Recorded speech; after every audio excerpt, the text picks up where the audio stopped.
Trump's Epstein problem is following him into the UK today, where he and Melania were greeted by members of the royal family for a 2-day visit where a lot of events are going to be taking place at Windsor Castle, just outside of London. But last night, right about when Trump was touching down in the country, protesters projected images of him and Jeffrey Epstein onto the castle. And they even played videos of the two together, projected the alleged letter from Epstein's birthday book, and a quote where Epstein said, "I was Donald's closest friend for 10 years, with then 4 people being arrested for reportedly malicious communications." Right? And those arrested were between 36 and 60 years old, and authorities said they stopped the projections quickly and an investigation is underway. But that wasn't the only major stunt that called out Trump's ties to Epstein, because you also had a group called Everyone Hates Elon taking credit for displaying a massive banner of Trump and Epstein outside of Windsor Castle. Also in the town of Windsor, there was a truck driving around with an image of the two with the text, "Welcome to the UK, Donald." Right? And there is a history of protesters turning out in the UK when Trump visits, and there are many other demonstrations in the country against Trump right now, focused more on his policy rather than just the Epstein scandal. But this comes as,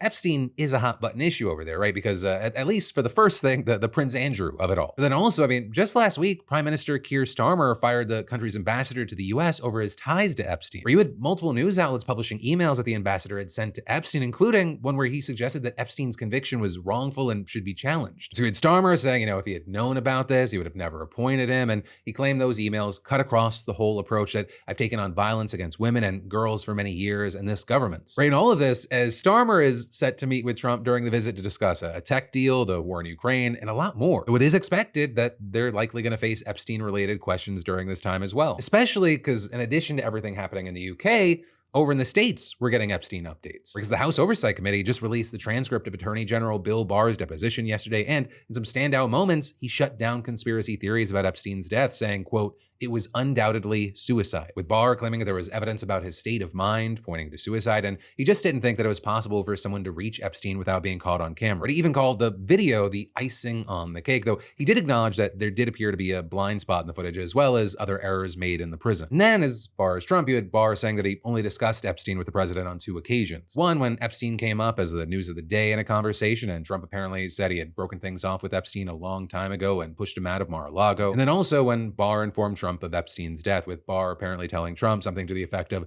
"You better brace for this." And according to Barr, Trump, quote, "had the same reaction I did, which was, how the hell did that happen? He's in federal custody." But also, that situation's not over because the House committee is set to interview more people and is seeking even more information from Epstein's estate. So we're gonna have to keep our eyes on this.